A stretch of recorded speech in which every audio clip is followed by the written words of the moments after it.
Welcome to the Diffuse Podcast with host Philip Grindell, CEO and founder of Diffuse, a global threat and intelligence consultancy that blends psychology and intelligence to mitigate threats and risks to prominent people and brands. So welcome back, everyone, to the Diffuse Podcast. Now, this month it's a little different because it's personal, actually. I've got the huge pleasure, actually, of speaking with Figen Murray. And we're going to introduce Figen in a moment, but this is such an important topic that we're going to talk about today because it's about something that happened that was about as bad as you can imagine and how it's been used to motivate and to inspire, hopefully, some huge positives and a legacy that will ensure that what happened hopefully doesn't happen to other people. And I think it's testament to Figen and, a couple of people around her who I know quite well, that we are where we are. So, Figen, welcome to the podcast. Thank you so much for your time. I hugely appreciate that you're very much in demand. So Martyn's Law is a law that you have been pushing for since the appalling events of the Manchester Arena attack where your son lost his life. Can we start by just talking about Martyn? Can you tell me about Martyn? Tell me, who was he? What was he like? What are your memories? Yeah, okay. First of all, thank you for having me on your program. And what can I tell you about Martyn? Well, he was larger than life. He lived life 100 miles an hour, almost as if he knew he's going to run out of time. In fact, I think he did for some reason, because after his death, we found funeral instructions on his laptop to the finest detail. But he always also used to say, I'm not going to see my 30th birthday and I'm going to die a spectacular death. And unfortunately, he died at 29 and a half and died indeed a spectacular death.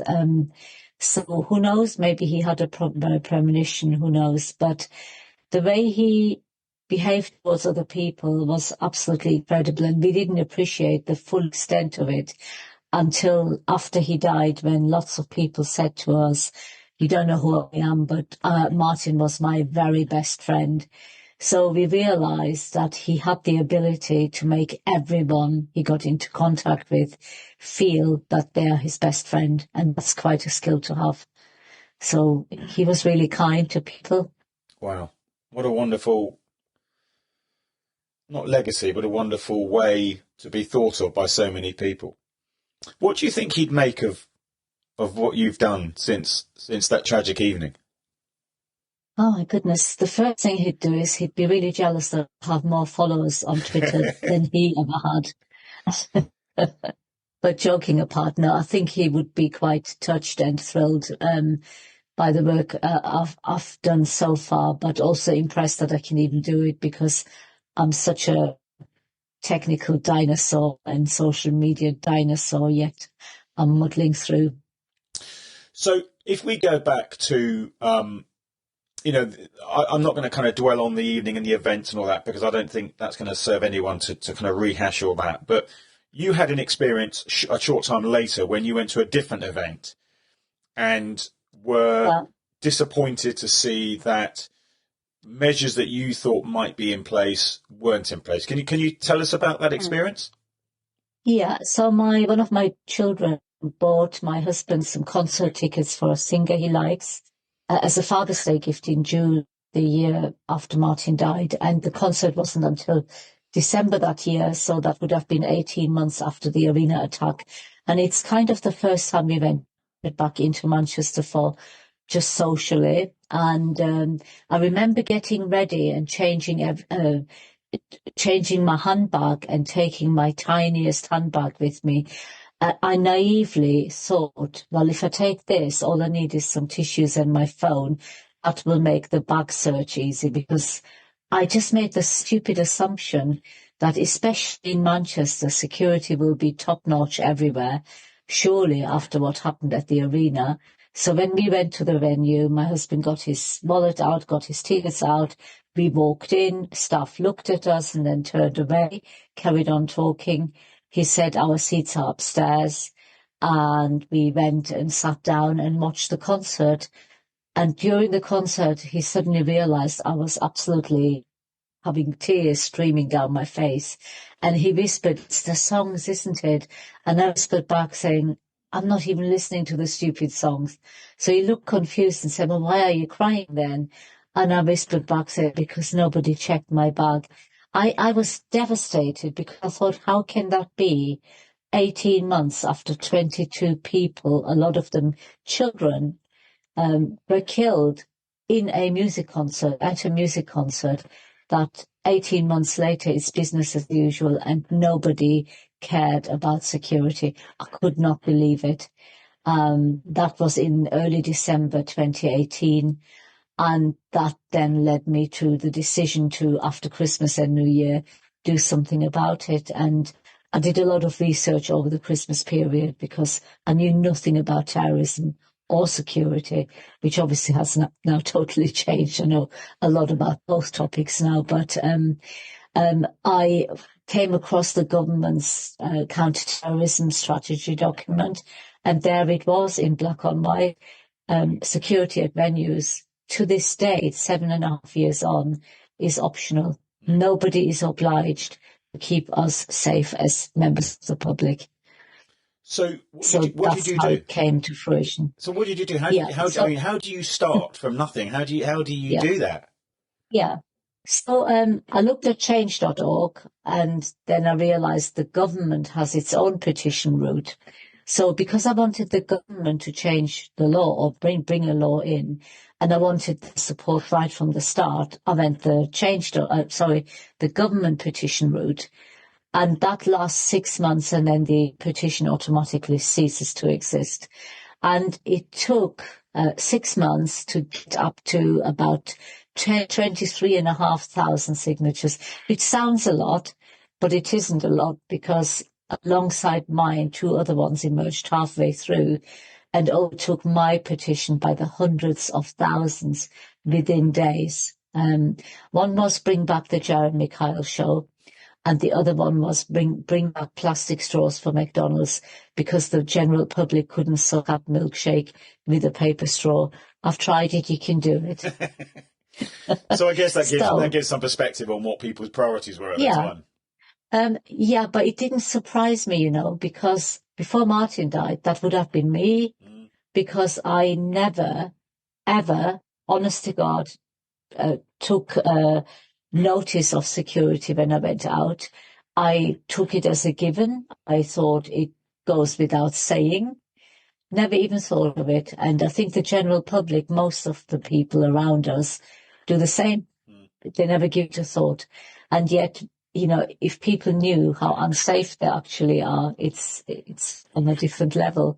So obviously my eyes have been opened, and hence the petition. And as luck had it, Brendan Cox phoned me halfway through my petition. I didn't know at the time who he was, and he explained who he was. And he said, "Look, I've got contacts in government. I would like to sit you in front of the security minister." And I said, "Yes, please." And then he said, "Well, we need to produce a white paper in order to do that. And I know just the person to do that, and that's Nick Aldworth." So I had to go and meet Nick Aldworth at Scotland Yard. He couldn't immediately do it. He was very up for it, but because he was still working for the police at the time, he couldn't join straight away. But he said, "I'm retiring in May, and then as soon as I'm retired, I'll be yours." And so he kept to his word. He retired, and the day after, he was on the phone saying, "I'm on board now. What shall I do?" And he got the white paper done, and in the September that year, we sat in front of the first out of, I think, 7 or 8 security ministers, because they kept changing. So, and that's how Martyn's Law really started working, the Home Office. Sure. So what happened then? So you sat in front of these various ministers, and, clearly the very fact that you've just said I had to sit through 6 or 7 of these people, in itself sort of suggests that nobody really gripped hold of it and sort of ran with it at that stage. Yeah, well, it's very difficult. The UK politics have been over the last few years quite complex, haven't they? I'm now on Prime Minister number 5 since the beginning of it all, Security Minister number 7, possibly 8, and Home Secretary number 4. And, you know, every time there's yet another change, it sets us back a little bit. Plus we had COVID. So there's been quite a few delays, you know, but we carried on. And what happened is the Home Office actually set up a department just to deal with Martyn's Law. And that department is who we have been working with very closely over the last 5 years, 5.5 years. So why has it taken 5.5 years to get to where we are now?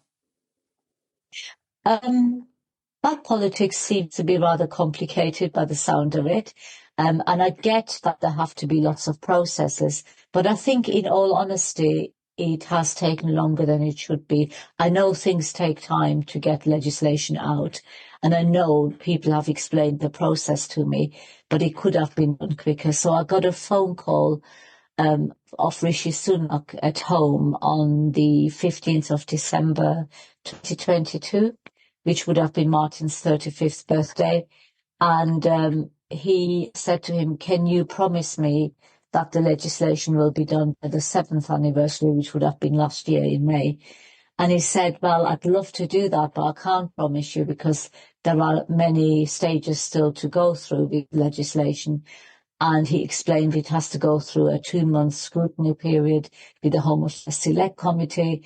Then it has to go through many procedures in Parliament when it's being debated. And but he said, "But I promise you, I'm very much on board with it. I'm very dedicated to this, very committed as a government to get this over the line, and we'll push it." And then nothing happened. It went very, very quiet. And do you know what? So Brendan Cox and I went to a meeting in the Home Office about 4 years ago, and that particular meeting didn't go so well. So outside, I was talking to Brendan afterwards, and I said, "You know what, Brendan, if they don't do this legislation soon, I'm going to damn well walk from Manchester to London just to prove a point." And he at the time said, "Don't be daft, don't be crazy, you don't need to do stuff like that." Anyway, this January, because nothing had developed, he rang me and he said, "You know that conversation we had all those years ago? I think you need to start practicing for your walk. I think you should do the walk early May."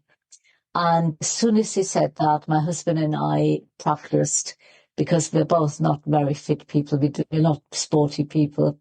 Every weekend from mid-January, we were out Saturdays and Sundays for 5, 6, 7 hours walking. And we trained ourselves up. And then on 7th of May, I started my protest march by going to the exact spot where Martyn died and walked to number 10. And has that produced a change in impetus by the new government to actually get moving?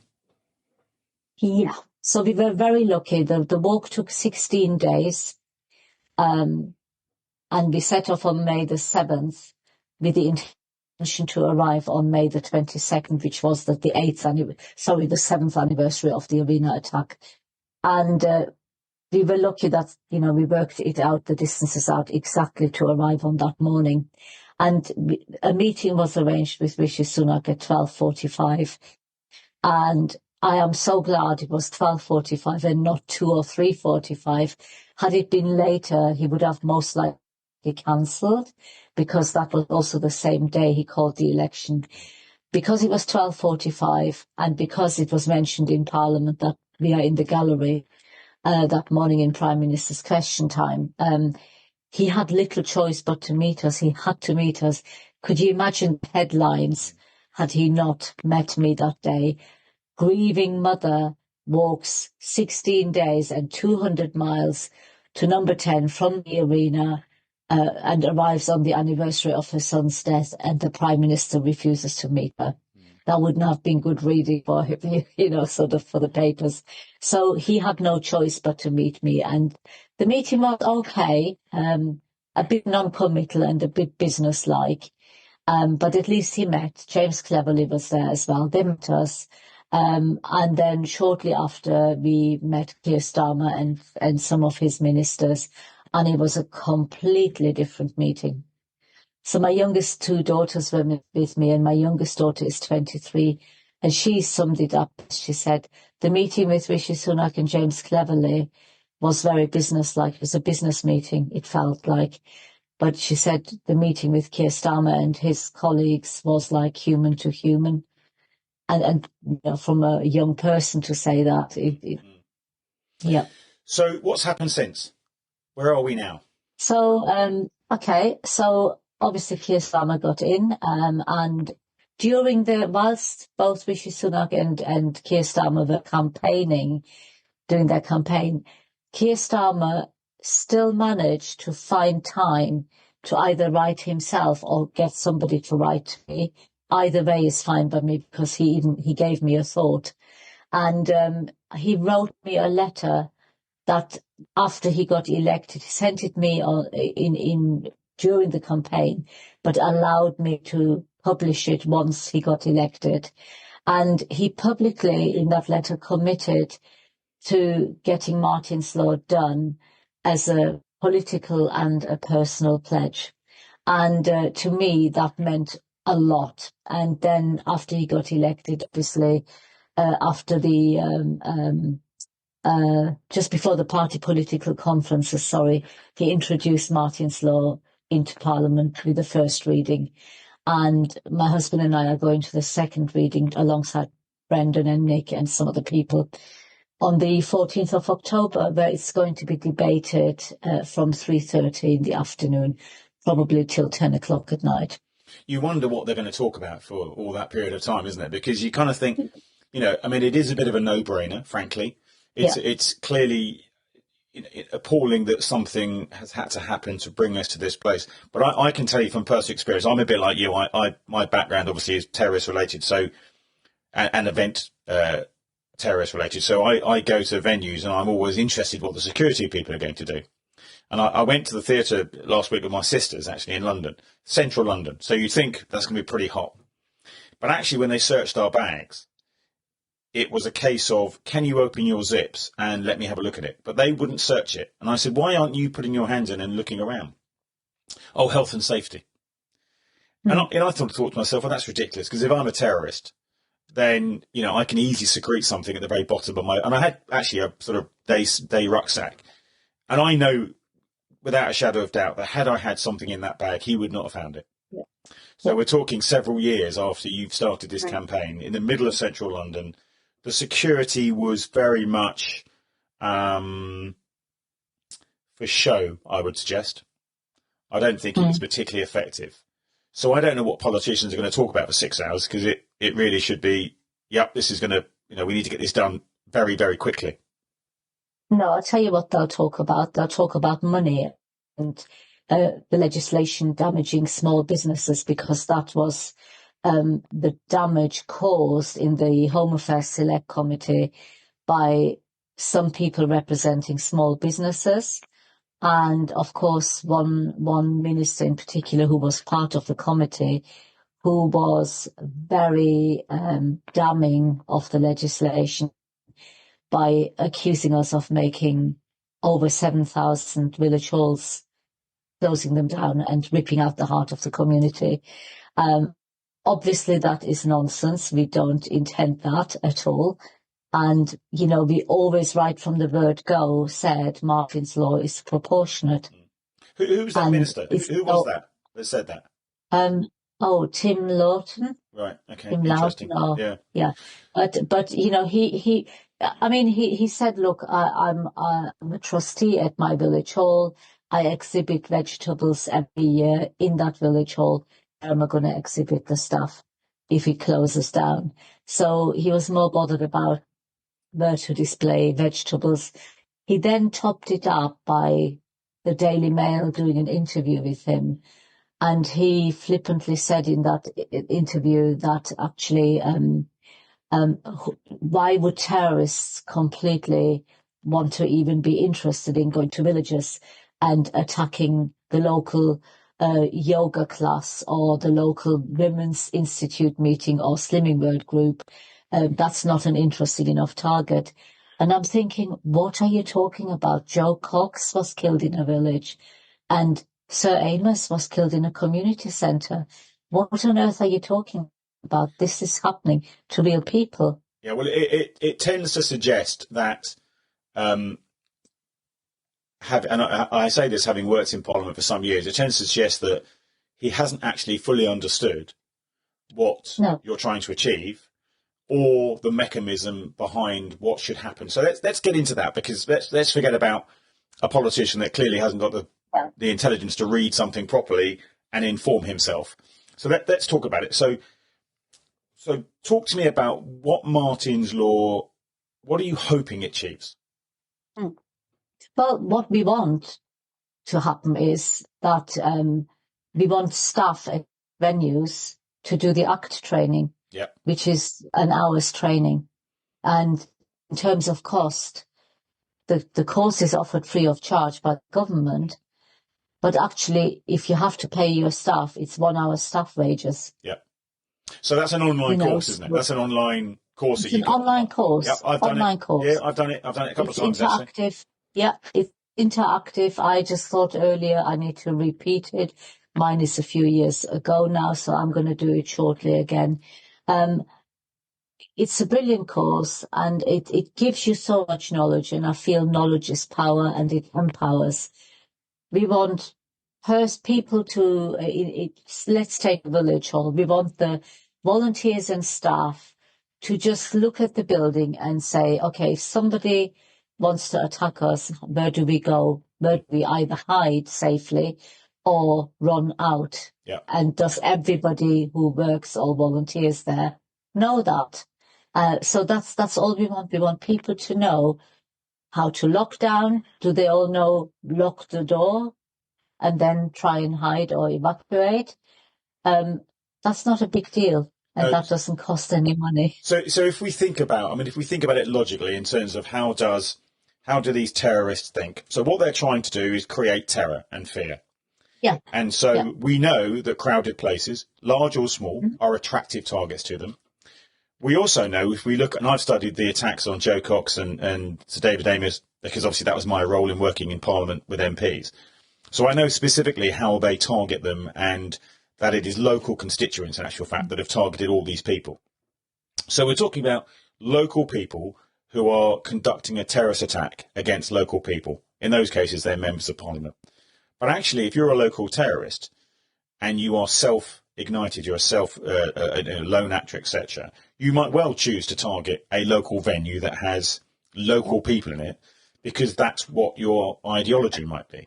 So what you're suggesting is that building, that set of premises, a village hall, etc., will have fire regulations, as an example. Yeah. They will have a fire exit, and they'll have the kind of protocols that go around there. And what I think, and correct me if I'm wrong, Figen, but what you're suggesting is, well, why don't they do the same for having a terrorist attack? So we're not expecting that, they're going to be marauding gunmen coming through here, 20 of them, but there might be one individual who turns up, as in the Manchester attack, with a rucksack of some description. What is your plan for dealing with that? In the same way as you've got a health and safety plan and all these other plans that go on. Yeah. That's what you're asking. Exactly. Yeah. It's as simple as that. And the training is already free. For God's sake, if you have to ask volunteers to do that training, give them a bunch of flowers if you need to, or a box of chocolates as a thank you for sitting down and spending an hour. And the daft thing is that course is so good, it'll help you as a private citizen anyway. Because, as you know and I know, terrorism can strike anywhere, anytime, any place. And also, I would add, Figen, that I spent a long time working in that environment. I've done the training and I benefited from it, because it's a refreshment. It's a refreshment. Yeah. And every organisation, large or small, has staff training. So why wouldn't you have that as one of your staff training sessions? Well, precisely. So, but, and then the other thing we're asking is that people in any organisation, big or small, have a counter-terrorism action plan. And that literally everyone from the cleaning person to the CEO knows, if something happens, what do I do? Where do I go? Where do I hide? Where do I run to? And that's all. Yeah. That's what we're asking. The very big venues, what we're saying is the local authority ought to work with the venue in case of something happening. And that could be as simple as they can change the timings of the traffic lights so that people can exit the area quicker, get away from the area quicker, for instance. So simple. So at its simplest, what we're talking about is a greater awareness of the issues. We're not talking about hugely sophisticated counter-terrorism, plans with God knows how many. I mean, I used to write those when I did various things I was doing, but that's not what you're asking for. No, not at all. You're asking for the people that are involved in a small venue and increasing up to large venues, shopping centres as well, and places where we as the public go, to have a greater awareness of what the threat might be, and a plan of what are we going to do if there is a threat or if there is an attack. Exactly. Yeah. Which doesn't seem like rocket science.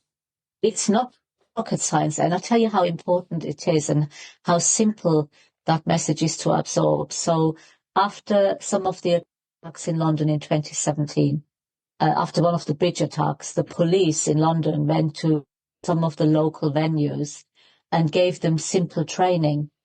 And then Borough Market happened. Yep. And in one of the restaurants, there was a young manager who'd done that training, and he could see in the distance something unfolding, something bad. And he got his staff to get all the customers in from outside and got the customers inside as well. And they all hid in the basement. But before he did that, he got everybody in and then locked the door. Right. He locked the door. Yep. And the terrorists, they don't like locked doors. He couldn't get in. And these people hid in the basement.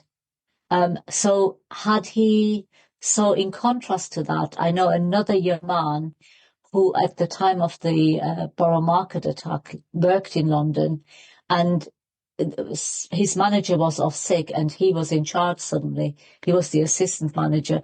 And then there was a 17, 18-year-old guy helping him. And the terrorists came towards his building. Whilst he locked the door, the terrorist was on one side of the glass and he was inside looking at each other. And he was completely terrorized and froze. He didn't know. He said, nobody told us what to do. I just locked the door and that's all I did, but I didn't know what else to do. Yep. And we all just panicked. Yep. And so that's the difference, So if you know what to do, that training comes into action when you need it. Yeah. So what we're saying then is for small venues, be that, your local, I live, I've got a church that's near me. They have a church hall that they rent out for, as you said, yoga classes or music or all sorts of venues. Those sort of small venues can do the very good free ACT training and have an understanding in the same way as they do with their fire plan. What do they do should this awful event happen?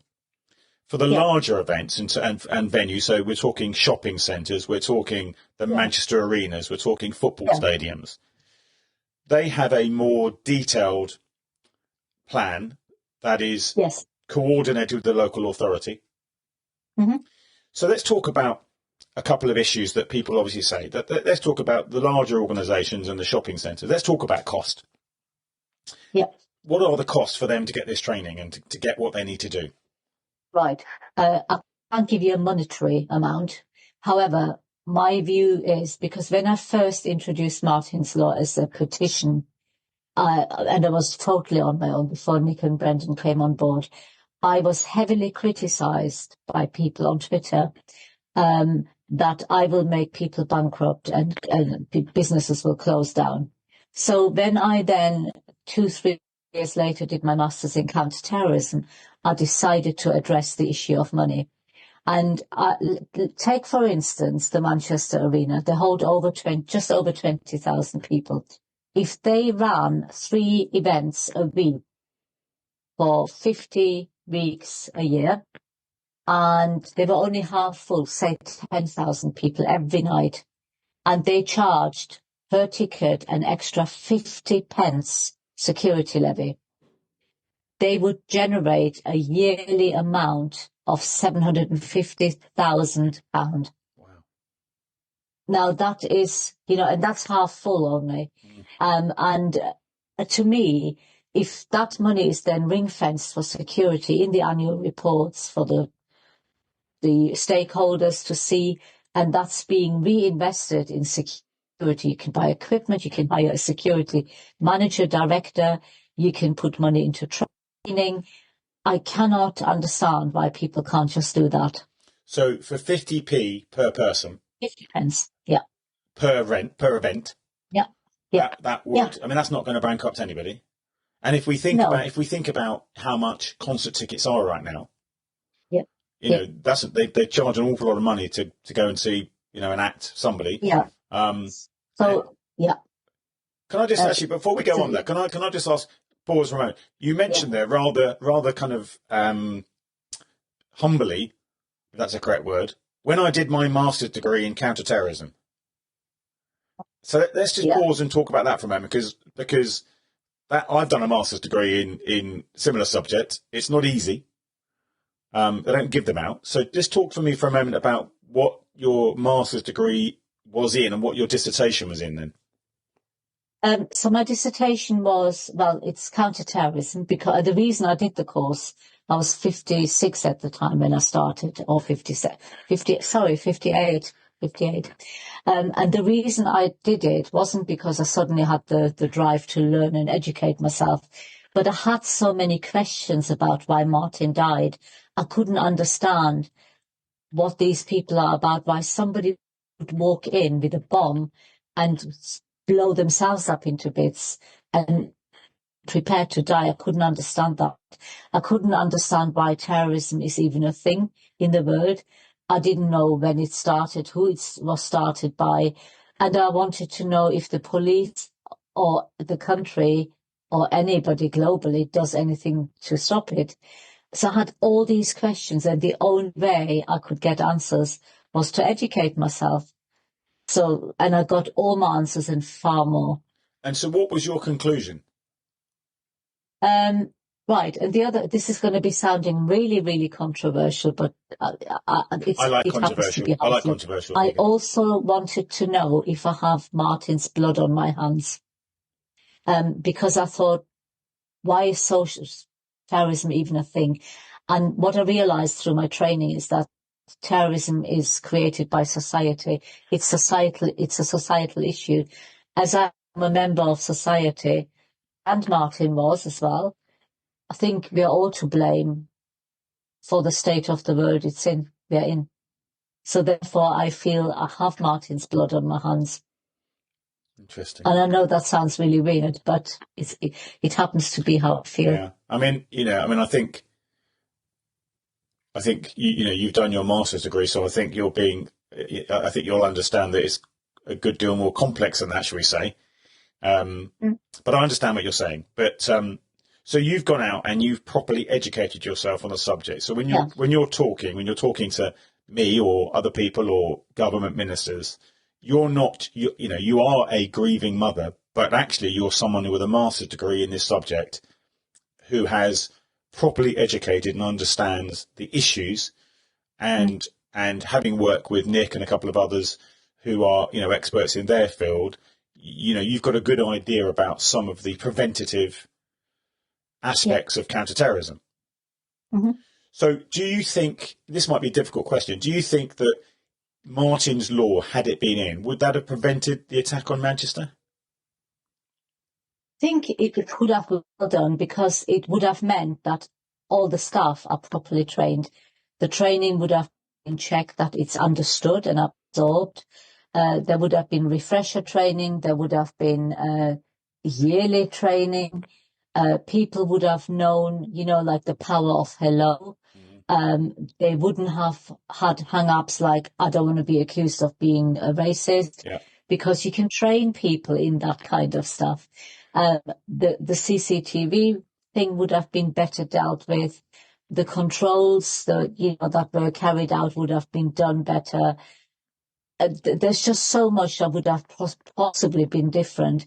And I always say, even your website about a venue can be a deterrent for bad people, because the first thing a terrorist will do is look on your website. Yep. And if you have a detailed floor plan, that is music to their ears. They love that. Yeah. And, you'd be surprised how many people have floor plans on there, whether they have to do it for fire regulation. I'm not so sure, but if they don't, they shouldn't have it on. Yeah. And then all you need to put on there is, for your safe enjoyment of our venue, we have overt and covert security in operation. We absolutely updated our security system. We have the latest CCTV cameras. Whether that's true or not is, who cares? Yep. But a terrorist doesn't like reading that. You're absolutely right. They do their reconnaissance, and they do it online now. And so, simple things such as, if you publish your evacuation plan or your fire plans, all those sorts of things, they might seem to be really helpful, but actually, who are you actually helping? Not. And are they really necessary? Do you really think members of the public who are coming to your event really go online and look at all that and plan? I mean, I guess one or two might, but the vast majority won't. Yeah, but that people do. Absolutely. Yeah, totally. I understand that completely. So, just in context, you mentioned there that the issue around an individual who thought he might be accused of being a racist had he done what he was supposed to do. So you're referring to one of the security guards who's a very young, white, young guy who was concerned about approaching. So he'd seen the terrorist, he'd identified him twice, but was concerned about approaching him because he feared that he would be accused of being racist by doing so. That's just to give that context, so some people won't know that. So I think the question for me is, we can put the best plans in place. We can have all these, the ACT videos. We can do annual training, all sorts of things. But at the end of the day, it comes down to individuals doing what they're supposed to do. Now, clearly, one of the challenges for Manchester was there were a number of individuals who failed to do what they should have done, and some of those were police officers. So how do we change that? How do we make sure that, clearly the policing have to have supervision and manage that. That I get that bit. That's kind of beyond your control in terms of that. How do we make sure that, a 19-year-old security guard, he might have seen the videos, he might have done all things, but for him to then approach somebody who he thinks might be a terrorist, that's a big ask. How do we change that mindset, and how do we change people's ability to do that? So one of the things that was identified at the arena was that, for instance, one of the supervisors of these young guys, he said in his evidence, he was asked, "Are you approachable as a supervisor?" And he said something like, "Well, let's just say I am firm," or something, "I'm strict," or something. So basically, he wasn't approachable. So I think an approachable management style to security people, because those people are your most important asset. If you have good communication and you are an approachable manager, anything please over-report rather than under-report. With that kind of mindset, you're more likely to get somebody who's unsure about what to do to get their supervisor. And at the arena also, one of the young guys couldn't operate the communication device. He didn't know what the red button was for, lack of training. And to me, those are fundamental things, but it has to be a joint team effort with good communication skills, a good team that know each other and know the building well. I think that is really, really important. Good management, good supervision, all of that, every little bit helps to make a venue safer. And those skill sets and those issues that you're referring to there are not unique to countering a terrorist attack. No. They're important for any evacuation of the premises, any team that was looking to make that place a safer place for crime, for a fire, for somebody who might have fallen over and hurt themselves. Those are all the skills that are necessary for just general good running of an event. Totally, yes. So are they parts of the training in terms of if we're looking to introduce designated training for events and other places such as shopping malls, etc. Are these included in those types of training that you're encouraging? And beyond just counter-terrorism, but actually teamwork. Yeah, obviously that's not written as such in Martyn's law, but it's common sense. And I think Martyn's law is common sense. You do as a team, you learn from what happened in Manchester, everything that went wrong in Manchester. And I think as a team, you need to be cohesive. And if a team leader or management, security management, really got that on board, they will train their staff to make sure they are a good team. And also, what is really important, training alone is not enough. You might need to practice so that people have it in their muscle memory. Yeah. Do that practice event. Yeah. Yeah, it's that's a really good point, Figen, because I've been involved in obviously lots of these events where we used to have to practice because you only find out what you don't know or what goes wrong. I'll give you a really good example, actually. I used to work at the airport for a period of time, and when every terminal has to go through a review every so many years where you practice an aircraft coming in and it's either crashing or there's a terrorist incident or something. So how do you manage all that? And every time you do it, you're learning something new. And you experience the tiny little things about, I don't know how to use the bloody radio, or, I don't know the phone number to the control room. So how do I get that? And all these tiny issues, which are often overthought when you're writing a report or writing a plan, come out when you're practicing. Yeah. Yeah. And that is why it's so important, because when you've done it once or twice, it becomes part of your muscle memory and it just kicks in automatically. And I think that is really important. Just doing a paper exercise is just not always good enough. Yeah. And when the real thing happens, then you need to be ready. And I mean, you mentioned police officers, emergency services earlier about the arena inquiry. To me, I don't feel I want to blame anyone for any mistakes. Lots and lots of mistakes have been made at the arena from very many different parties involved. But my view has always been that you do not go into policing, medicine, paramedics, profession, fire service, etc. You do not go into those jobs because of the incredibly social hours or the fantastic uniforms or the incredible pay packet. That's all nonsense because none of it exists. It's all bad. But people go into those jobs because they want to make a difference. And to me, that is commendable. Whoever has made mistakes at the arena from those professions, they know they've made mistakes. And those people have to every single day for the rest of their lives get up, look in the mirror and face another day with that guilt and burden and shame on their shoulder. And that's a heavy weight to carry. Being cross and upset with them doesn't bring Martyn and anybody else back. No. So I feel that, those people need to learn and become better in their jobs than before and be more vigilant. And I'm sure every one of them will be from then on. Well, I hope so. And I think you've absolutely nailed that there. So let's just recap so that we understand, and anyone who's listening who may not be familiar with what Martyn's law is, what the requirements are. So we've got 5 requirements that are included in the legislation. I'll read them out so you don't have to sort of do that. But the first one is to engage with freely available counter-terrorism advice and training. So you've talked about the ACT training, which is a free piece of training from the Counter-Terrorism Policing Command. Yeah. So that's the first bit. So it's free and it's easily available. Why wouldn't you do it? Yes. The second bit is conduct a vulnerability assessment of their operating places and spaces. So I guess the question there is, excuse me, some people might be thinking, I don't know how to do that.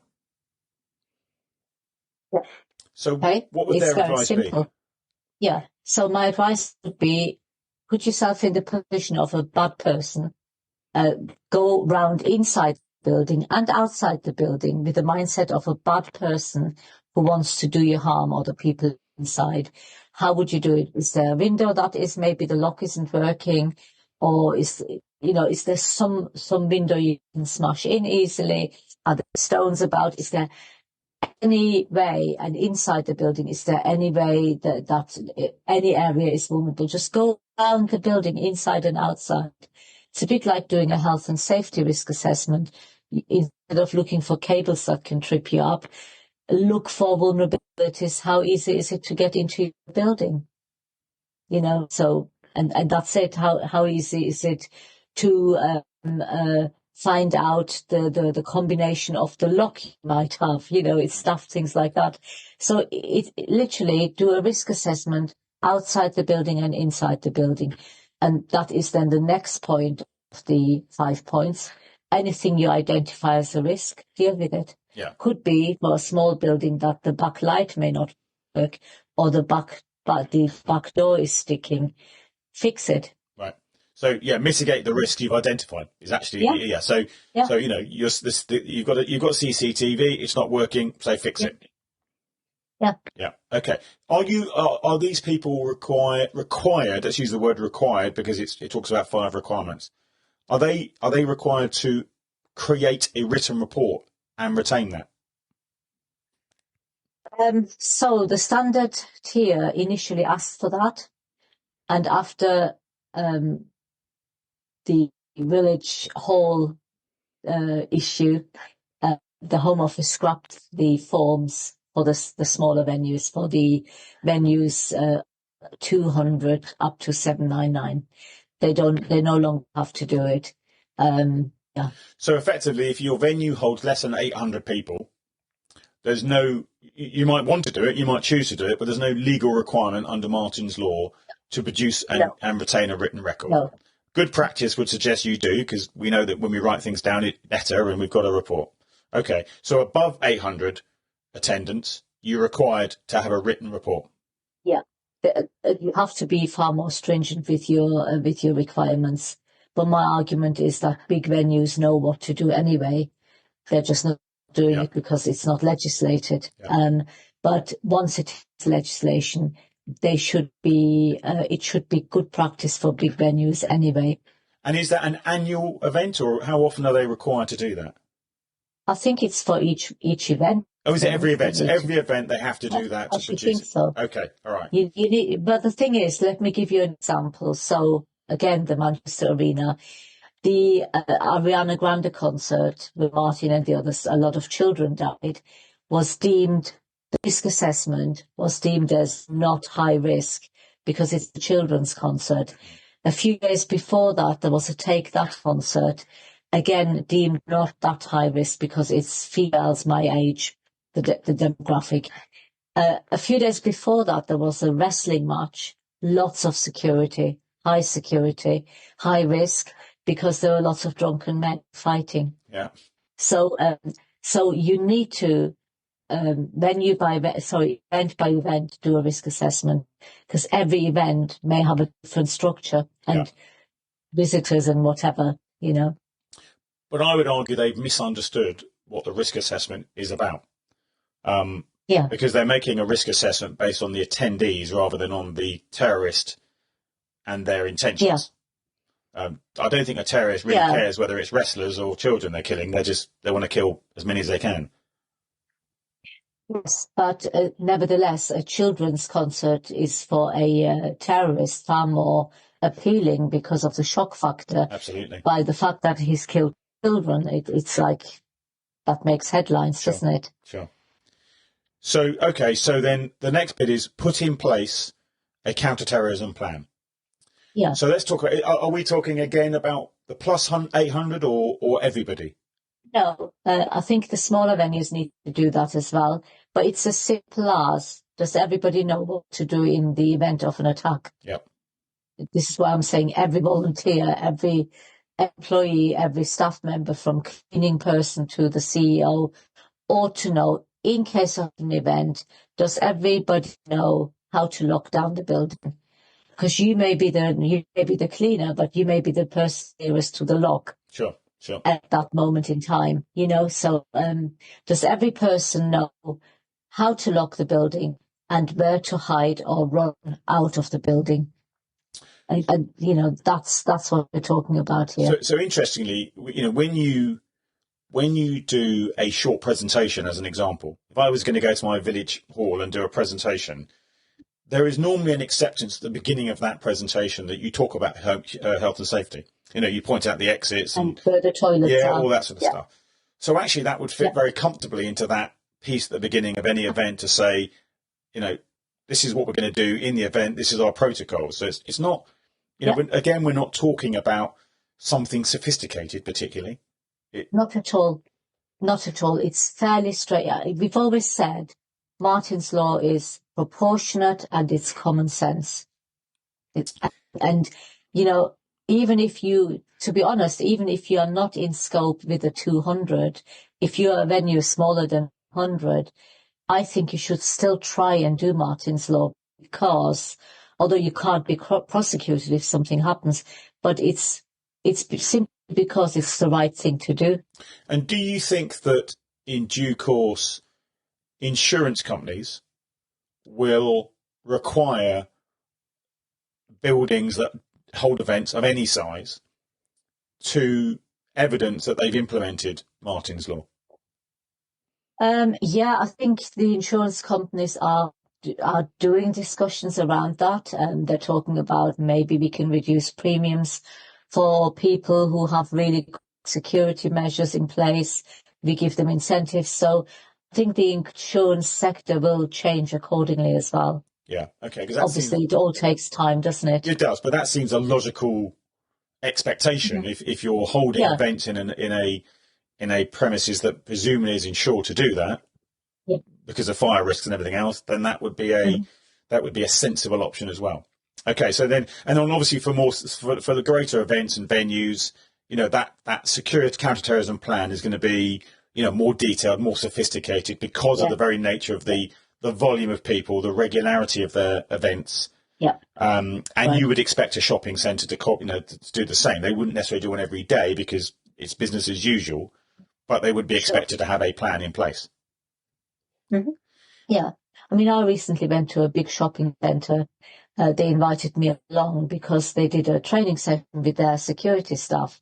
The shoppers didn't know about it, but they pretended that there were two suspect packets. One of them was a bomb in a rucksack, a pretend one, and the security staff had to find it and then do a kind of a lockdown kind of procedure.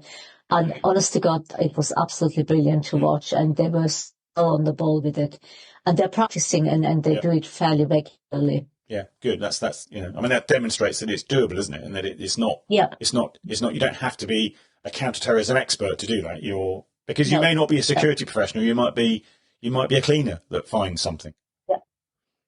Exactly. Yeah. Okay. And then the last one is a requirement for the local authorities to plan for the threat of terrorism. So what does that mean? Well, it could be like, say the Manchester Arena would be attacked again, that the local council can actually change the traffic light timings so that people can drive away from the area as quickly as possible. They're near a train station, they can add another train quickly. They can have buses outside. They could try their best to help evacuate. And they also put into action their emergency planning. Like at the arena, they had the Etihad Stadium, victims and people who were lost could go and assemble and get the support they need.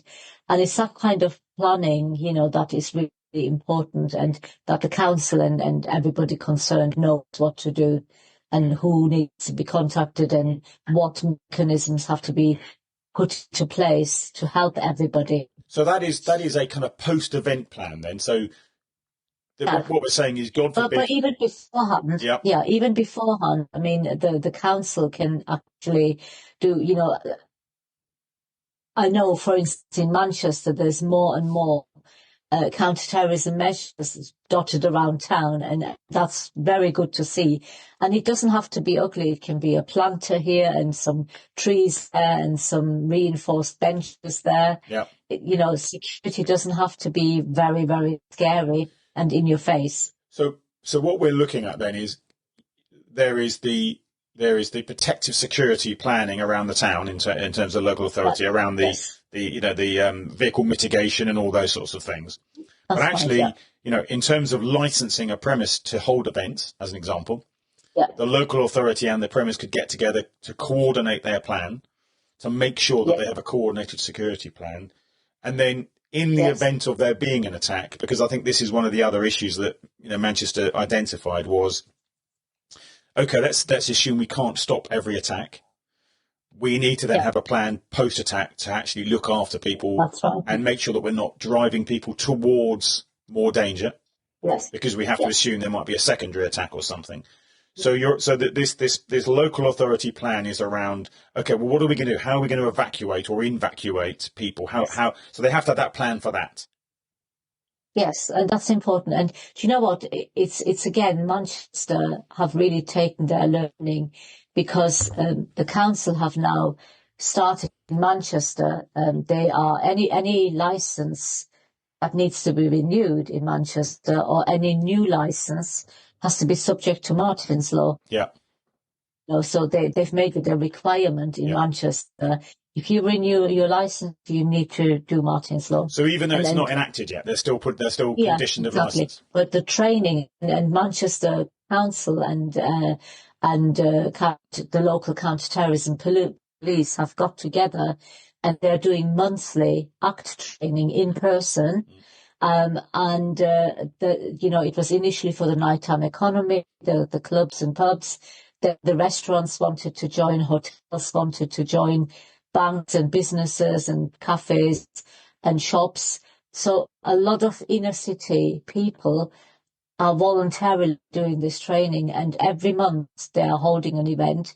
It's a 3-hour event, and every month this is oversubscribed and it's ram-packed. Wow. People are really on board with it in Manchester. So they're not waiting for the law to be enacted. No, they're already getting they're on not. with it. Yeah, good. Well, that's good advice. So let me ask you about one bit which I think is an interesting conversation. So the concept, obviously, currently, and the policy by counter-terrorism policing is run, hide, tell. Yeah. But if I've read the proposal correctly, you're wanting to change that to guide, shelter, communicate. I'm not a policymaker. I can't really decide what they're going to do. At the end of the day, the government will do that the way they want. And Martyn's Law, the way it's being sort of written, wasn't exactly how word by word we set it out. Okay. So there will be changes. Yeah. And even because it's going to be debated, who knows what other changes they're going to make. But on the whole, everybody wants people to just simply be safe. Yeah. And run, hide, tell is okay. But actually, what you just said is also important. And the communication is really, really an important aspect. Because I think it's what's really interesting is that what we don't want to do is confuse people. And certainly run, hide, tell is, quite easy off the tongue. It's quite easy to say. It's quite memorable. Yeah. And we can't. It's going to be confusing if we're going away from counter-terrorism policing advice. Yeah. Because people, in that moment when all hell is breaking loose, you want people to know what to do. You don't want to confuse them. Am I doing this or am I doing that? And so that's really important, I guess, to get that. You're right. I think run, hide, tell is what people should do, because at the end of the day, that is the awareness campaign that's been running for many years, and people are familiar with it, although they may not realize it. Sure. Subliminally. They are listening to it over and over again in various places. However, I think once Martyn's Law is done and out there, the government will run an awareness campaign. And it'll be interesting if they change that message or whether they keep it the same way. So when do you imagine that's going to happen? When are you led to believe that this will actually be enacted as a law? Yeah. So I anticipate and hope and pray that it will be done and signed by the King by the 8th anniversary in May next year. However, the government works very slow. and it's only got its second reading in Parliament on the 14th of October. We have the third reading, then there's committee time and amendments being proposed. Once those have been signed, sealed, agreed upon, it then goes to the House of Lords for the first, second and third reading. Again, there'll be a committee with amendments. They'll be done, they need to be agreed upon. Then both houses need to agree on all the amendments together. And when everybody finally is in agreement, it goes to the King for signing. So that takes a long time. Yeah, so you're hoping that at the next state opening of Parliament, when His Majesty the King effectively reads what the new legislation the government wants to introduce, that's your aim then. I mean, it seems to me, I bear in mind how long we've been talking about the changes in legislation that you've been talking about since Manchester. I mean, it's just kind of think, why can't they? This is so important. Why can't it be emergency legislation? We're looking at bringing in a piece of legislation that's going to hopefully save people's lives. And if we look at what's going on in the world right now, we look at how, geopolitically things are escalating rapidly. I know. But at the same time, we're all going to events, we're going to football matches, we're going shopping, we're doing all these things. And, God bless Manchester for doing all these things before legislation requires it to do. But it just seems to me, why can't we just say we need emergency legislation to get this through? The temperature is high. This isn't that difficult. There's two elements. One of the reasons will be money. There's always money. That is the big objection, that it costs too much. And the second reason is, you see, the thing is, in the UK, we've got really good at stopping events from terrorist attacks from happening. We've foiled about 40 attacks since 2017. And I think Sir Amos was the last person to be killed in a terrorist attack in the UK. Since his death, there haven't been any other victims of terrorism who died because they've all been stopped. But, when you stop 40 attacks, sooner or later, the law of averages tells me that one of the attacks isn't going to be stopped. And it's only at the next big attack when people die, people will think, whoa, why haven't we got this legislation in yet? Yeah, I mean, I think if we take ourselves back, Figen, the IRA once said, we only have to get lucky once. You have to get lucky every time. Yeah. And so, exactly. I know that CT Policing and the Security Service have done a fantastic job to keep us all safe up until now. But the law of averages, as you say, suggests that they will miss one potentially. And politicians will see, well, we've not had an attack since Sir Amos, and therefore they become complacent. Yeah, well, complacent. Yeah, I'm with you. Complacency is the biggest threat to all of us, frankly, because whatever you do, whatever you're, if you choose not to lock your door at night or leave your door open because you've never been burgled, don't be surprised if you get burgled. Okay, all right. Well, I think it's I applaud you 100% for all that you've done. I think it's absolutely astonishing what you've achieved, and I know that you'll continue fighting the good fight, because I think we need to be in a situation where people take it seriously. People wouldn't dream of not having fire regulations, and yet a lot of buildings have never been burnt down, but we all have fire regulations. Yes. We've improved fire prevention dramatically over the years because of the good work for the fire service and others. We need now, so I think, to refocus on this area as the world is getting more and more dangerous. And much of what we've talked about today, is common sense, simple, basic stuff. It is. And if I'm going to an event, a large event somewhere, I want to feel safe that they have. I'm not bothered how much it costs them. They're charging me a fortune to get in, quite frankly. Mm-hmm. I expect them to make sure that I'm safe when I'm there. I expect a security guard to properly search my bag, not just have a little peek in if I open it, because frankly, that's not going to hide. That's not going to find anything. And so this whole concept that, it's health and safety, I can't put my hands in there. Okay, well then make me empty my bag. The idea that you just peek in it and that's going to find something is just not good enough, frankly. And so I think we do need situations where if people won't do what they should do properly, they need to be enforced to do what they should be doing. Exactly. Precisely, yeah. Although, forced is a strong word, they need to be strongly encouraged through implementation of actions. Yeah, but we need to change the mindset, don't we? Because it's complacency and it's idea. I've looked at lots of different security environments where I look at some of the people that are involved, and I think, are we paying them enough money for them to actually do the job properly? Are we investing? Are we investing? No. Yeah, I know. There's this race to the bottom, isn't there? Because let's see how much that's because security doesn't produce something in terms of value. It's how cheaply can we do this? Can we just tick a box, or do we actually care about who's coming into our building or our venue, and do we actually care about whether they are safe or not? Because it's not a tick the box exercise. It's we want everyone to come in, have a great night, and leave safely. Yeah, that changing mindset, as human beings, we're creatures of habit, and we don't do change very easily. It takes a few years.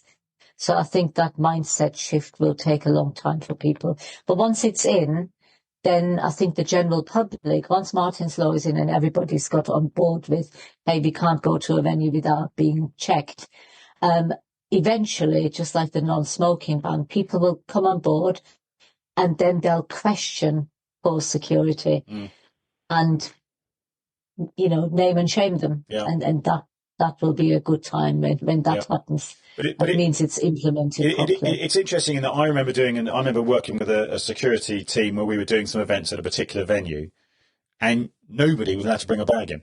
There are bag drop zones where you leave your bag external to the venue, which are free. You can hand your bag in, you get a voucher, you pick your bag up later. So, and this was a huge event with thousands and thousands of people coming. I remember decades ago going to an event in New York, and again, you weren't allowed to take your bag anywhere near the event. It had to be, housed at a local shop on a voucher thing. So these things are all doable. Yes, it's a bit of inconvenient to you and me. But if we know that, we don't take loads of stuff to an event, we make sure we get there early to leave it. That's, these things are all doable. We just need to encourage people to do them. Because it's in all of our best interest. But once the legislation is in, a couple of years down the line, I think people will cotton on, especially after the government starts the awareness campaign for the general public. Because still up to now, I would say if you ask 100 people on the street, do you know what Martyn's Law is? I would say 95 would say, never heard of it. 3 might say, I've heard of it, but I don't know what it is. And 2 might say, I know what it is. Good. Well, let's make sure. And that will be, the awareness campaign will change that. Good, because we need everyone to know what it is.